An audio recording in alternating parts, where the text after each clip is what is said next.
ಕೊಟ್ಟಿರುವುದಕ್ಕಿಂತ ಸರ್ಕಾರಕ್ಕೆ ಬಂದು ಮುಖ್ಯಮಂತ್ರಿಗಳು ಉಪಮುಖ್ಯಮಂತ್ರಿಗಳು ಬಂದು ಕಲೆಕ್ಟರೇಟ್ನಲ್ಲಿ 8 ತಿಂಗಳಲ್ಲಿ 90 ಧರ್ಮದಿಂದ ನೀರನ್ನು ಸಪ್ಲೈ ಮಾಡಿದ್ದಾರೆ. ಇದು ಇಲ್ಲ ಅಂತೇಳಿ ಘೋಷಣೆ ಮಾಡಿದ್ದಾರೆ ಕೆಲವೊಂದಿಷ್ಟು ಸಂಘಟನೆಗಳು. ಮಾನ್ಯ ಸಂಘಟನೆಯವರೇ, ನಾನು DM ಮಿಯಾನವರವರು ಗೌರವದ ಪೂರ್ವಕ ನಿಮ್ಮಲ್ಲಿ ನಮನ ಸಲ್ಲಿಸಿ ನಿಮ್ಮ ಸ್ವಚ್ಛ ಮನಸ್ಸಿನ ನಿಷ್ಠಾವಂತ ಹೋರಾಟ ಭೂ ಮತ್ತು ವಿಜ್ಞಾನ ಇಲಾಖೆದು ಕೆಲವೊಂದಿಷ್ಟನ್ನು ಕೊಡ್ತೀನಿ, ಕೆಲವೊಂದಿಷ್ಟು ಶಿಕ್ಷಣ ಇಲಾಖೆದು ಕೊಡ್ತೀನಿ. ಒಂದು ಕೇಳಿರಲ್ಲ ನಮ್ಮ ಬೇಡಿಕೆಗಳನ್ನೆಲ್ಲ, ಒಂದು ತಿಳಿಯಿರಲ್ಲ ನಮ್ಮ ಹೋರಾಟವನ್ನೆಲ್ಲ. ಒಂದು ಕೇಳಿರಲ್ಲ ನಮ್ಮ ಬೇಡಿಕೆಗಳನ್ನೆಲ್ಲ, ಒಂದು ತಿಳಿಯಿರಲ್ಲ ನಮ್ಮ ಹೋರಾಟವನ್ನೆಲ್ಲ. ಒಂದು ಕೇಳಿರಲ್ಲ ನಮ್ಮ ಬೇಡಿಕೆಗಳನ್ನೆಲ್ಲ, ಒಂದು ತಿಳಿಯಿರಲ್ಲ ನಮ್ಮ ಹೋರಾಟವನ್ನೆಲ್ಲ.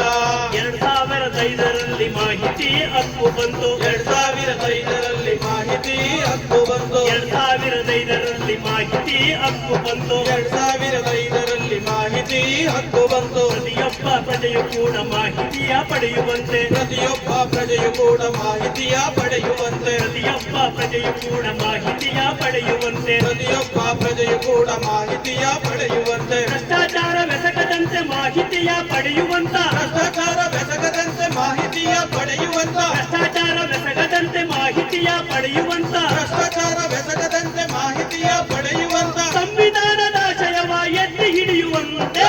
ಒಂದು ಕೇಳಿರಲ್ಲ ನಮ್ಮ ಬೇಡಿಕೆಗಳನ್ನೆಲ್ಲ, ಒಂದು ತಿಳಿಯಿರಲ್ಲ ನಮ್ಮ ಹೋರಾಟವನ್ನೆಲ್ಲ. ಪೊಗರು ಬ್ಯಾಡಯ್ಯ, ಇಲ್ಲಿ ಹುಟ್ಟೋದು ನಾನು ನೀನು ನಶ್ವರ ಕೇಳಯ್ಯ.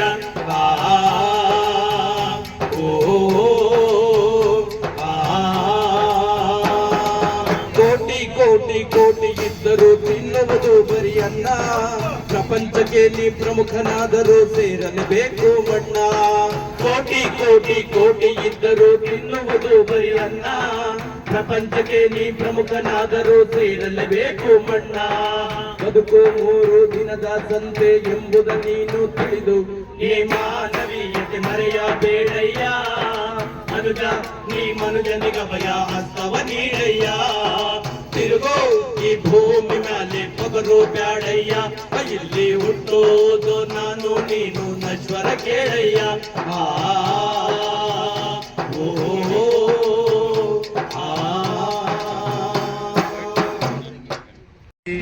ಗುಂಡಾಗಳನ್ನು ಎದುರಿಸೋದಕ್ಕೆ ಎಷ್ಟೋ ಜನ ಹೆದರ್ತಾರೆ. ಅದೆಲ್ಲ ಸಾಮಾನ್ಯವಾಗಿರೋದಂತ ಇದೆಲ್ಲ ಮಾಹಿತಿ ಆಯುಕ್ತರಿಗೆ ಗೊತ್ತಾಗಲ್ಲ. ಇವರು ನನ್ನ ಮುಂದೆ ಅದನ್ನು ವಿಚಾರ ಮಾಡಿದಾಗ ಇವು ನನಗೆ ಅಂಬಿಗಾಲಿನ ಕಂದದ ಗತ ಕಾಣ್ತಾರೆ. ತಮ್ಮ ತಹಸೀಲ್ದಾರರಿಗೆ ಆ MLA ಅವ್ರ ಹೆಸರನ್ನು ಹಾಕಿ ಇವರು ಇಂಥ ತಾರೀಕಿಗೆ ಸಲ್ಲಿಸಿದ ಆಸ್ತಿಯನ್ನು ಘೋಷಣೆ ಮಾಡ್ಕೊಂಡಿರೋದನ್ನು ತಗೊಳ್ರಿ. ಅದಾದ ನಂತರ ನಾನು ಸ್ಟೆಪ್ ವೈಸ್ ಹೇಳ್ತಾ ಹೋಗ್ತೀನಿ. ಮೊದಲು ನೀವೇನು ಮಾಡ್ರಿ ಅಂದ್ರೆ, ನಿಮ್ಮ ಕ್ಷೇತ್ರದ MLAಗಳು ಅವ್ರು ಏನು ಆಸ್ತಿ ಘೋಷಣೆ ಮಾಡ್ಕೊಂಡಿದ್ದಾರೆ. ನಮಸ್ತೆ. ಈ ದಿನ ಕರ್ನಾಟಕ ರಾಜ್ಯ ಸಾಮಾಜಿಕ ಕಾರ್ಯಕರ್ತರ ಒಕ್ಕೂಟದಿಂದ ತಮ್ಮ ಮುಖಂಡತ್ವದಲ್ಲಿ ಬೃಹತ್ ಪ್ರತಿಭಟನೆ ನಡೀತಾ ಇದೆ ಫ್ರೀಡಂ ಪಾರ್ಕ್ ಸ್ವಾತಂತ್ರ್ಯ ಉದ್ಯಾನವನದಲ್ಲಿ. ಹೇಳಿ ಸರ್, ಇದು ಉದ್ದೇಶ ಮತ್ತು ಬೇಡಿಕೆಗಳು, ಸರ್ಕಾರಕ್ಕೆ ಏನು ಮನವಿ ಇಟ್ಟಿದ್ದೀರಾ, ಏನು ಬೇಡಿಕೆಗಳು ಹೇಳಿ ಸರ್. 4 ಬೇಡಿಕೆಗಳು ನಮ್ಮ ಅಧ್ಯಕ್ಷರು ಇಟ್ಟಿದ್ದಾರೆ. ಆ 4 ಬೇಡಿಕೆಗಳಾಯ್ತು. ಅದಕ್ಕಿಂತ ಹೆಚ್ಚಾಗಿ ಒಂದೇ ನಂದು ಸರ್ಕಾರಕ್ಕೆ ಮನವಿ ಅನುಕೂಲಿ, ಬೇಕಾದ್ರೆ ನನ್ನೊಂದು ಏನೋ ಒಂದು ಸಲಹೆ ಅನುಕೂಲ. ಮೊದಲು ಸರ್ಕಾರಿ ಅಧಿಕಾರಿಗಳಿಗೆ ಈ ಮಾಹಿತಿ ಹಕ್ಕು ಕಾಯ್ದೆ ಬಗ್ಗೆ ಯಾರಿಗೂ ಅರಿವಿಲ್ಲ. ಅದಕ್ಕೆ ಈಗೇನು ಹಿಂದಿನ ಕಾಲದಾಗಿದ್ದಿರಲ್ಲ, ಯಾರು ಕಲೀಲಾರ್ದವ್ರಿಗೆ ರಾತ್ರಿ ಸಾಲಿ ಇಡ್ತಿದ್ರು. ಆ ಥರ ಏನಾರ ಹಗಲಿ ಅಂತ ಇಡೋಕ್ಕಾಗೋದು. ಹಗಲಿ ಇಟ್ಟರು ಅಂತಂದ್ರೆ ಅವ್ರಿಗೆ ದರೋಡೆ ಮಾಡೋಕ್ಕೆ, ಭ್ರಷ್ಟಾಚಾರ ಮಾಡೋಕ್ಕೆ ಟೈಮ್ ಸಿಗೋದಿಲ್ಲ. ಇನ್ನು ಇದನ್ನು ಕಲಿಯೋಕ್ಕೆ ಟೈಮ್ ಸಿಗೋದಿಲ್ಲ. ಈಗೇನು ಅವ್ರು 5 ಗಂಟೆ ನಂತರ ಅವ್ರ ಡ್ಯೂಟಿ ಮುಗಿಯೋದಲ್ಲ, ಅವಾಗ ಅವ್ರು ಏನಾರ ರಾತ್ರಿ ಸಾಲಿ ಇಟ್ಟ ಇದ್ರ ಬಗ್ಗೆ ಸ್ವಲ್ಪ ತಿಳುವಳಿಕೆ ಕೊಡಲಿ. ಈ ಭ್ರಷ್ಟಾಚಾರ ವಿರುದ್ಧ ನಾವು ಹೋರಾಟ ಅಂದ್ರೆ ನಮಗೋಸ್ಕರ ಅಲ್ಲ. ನಾವೊಂದು ಈ ಸಮಾಜದಾಗ ಹೋರಾಟ ಮಾಡಿದ್ರೆ ನಾಳೆ ನಮ್ಮ ಮಕ್ಕಳು ಈ ಒಳ್ಳೆಯ ವಾತಾವರಣದ ಬೆಳೀಲಿ ಅಂತ ನಮ್ಮ ಕಷ್ಟ ಅಲ್ಲ. ಪ್ರತಿಯೊಂದು ಅಧಿಕಾರಿಗಳ ಮಕ್ಕಳು ಈ ಎಲ್ಲರೂ ಅದರೊಳಗೆ ಬದುಕಬೇಕಾಗ್ತೈತಿ. ಅದಕ್ಕೆ ಅವ್ರಿಗೊಂದು ಏನು ಹೇಳ್ತೀವಿ ನಾವು, ಈಗ ಇಷ್ಟೆಲ್ಲ 4,000 ಅರ್ಜಿ ಬಂದು 7,000 ಅರ್ಜಿ ಬಂದು ಅಂತ ಅನ್ನೋದು ಕಾರಣ ಏನು? ಕೆಳಮಟ್ಟದಾಗ ಅಧಿಕಾರಿಗಳವರು ಸರಿಯಾದಂಥ ವಿಚಾರಣೆ ಮಾಡಿದ್ರು ಅಂದ್ರೆ ಮೇಲೆ ಬರ್ತಾನೆ ಇರಲಿಲ್ಲ. ಸಾಕಷ್ಟು ಜನ ನಮ್ಮ ಹಿರಿಯರು ಎಲ್ಲ ಬುದ್ಧಿಜೀವಿಗಳು ಮಾತಾಡ್ತಾರೆ. ಈಗ ಏನು ಅವ್ರು ಮಾಡತ್ತಾರ, ಮ್ಯಾಗಿನವ್ರು ಯಾಕೆ ಕೊಡೋದಿಲ್ಲ, ಕೊಟ್ರಂದ್ರೆ ಅವರೇ ಸಿಕ್ಕೋತಾರೆ ಅನ್ನೋಂಥ ಭಯ ಇರ್ತದೆ.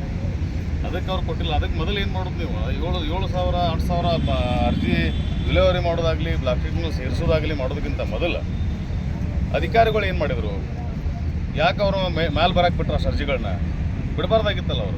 ಅವ್ರಿಗೆ ನೀವೇನು ಕ್ರಮ ತಗೊಂಡಿರಿ? ಅದಕ್ಕೆ ಅವ್ರಿಗೆ ಏನು ಹೇಳೋದು, ಒಂದು ಮಾಹಿತಿ ಬಗ್ಗೆ ಕೊರತೆ ಇದೆ ಅವ್ರಿಗೆ.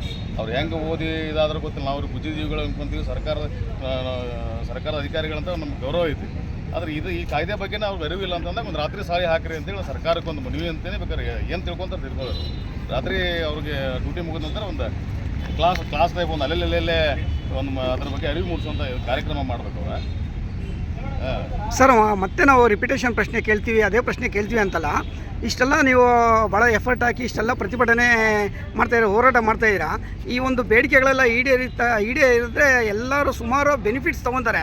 ಬಟ್ ಹೋರಾಟಕ್ಕೆ ಸ್ಪಂದನೆ ಮಾಡಿ ಇನ್ನೂ ಹೋರಾಟಕ್ಕೆ ಭಾಳಷ್ಟು ಜನದ ಬರಬೇಕಾಯಿತು. ಭಾಳಷ್ಟು ಎಲ್ಲ ಒಗ್ಗಟ್ಟಿನ ಕೊರತೆ ಎದ್ದು ಕಾಣಿಸ್ತಾ ಇದೆ ಅನಿಸುತ್ತೆ ಸರ್ ತಮ್ಮಲ್ಲೇ.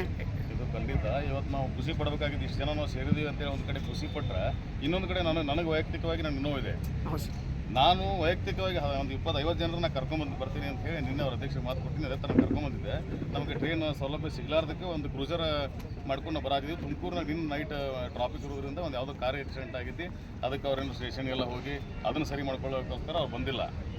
ಒಂದು ನಮಗೇನು ಅನ್ಸತಿ, ಈ ರಾಜ್ಯದಾಗ ನಾವು ಇಷ್ಟ ಜನ ನನ್ನ ಕಾರ್ಯಕರ್ತರು ಸಾಕಷ್ಟು ಜನ ಅದಾರ, ಅವ್ರು ಯಾಕೆ ಬಂದಿಲ್ಲ?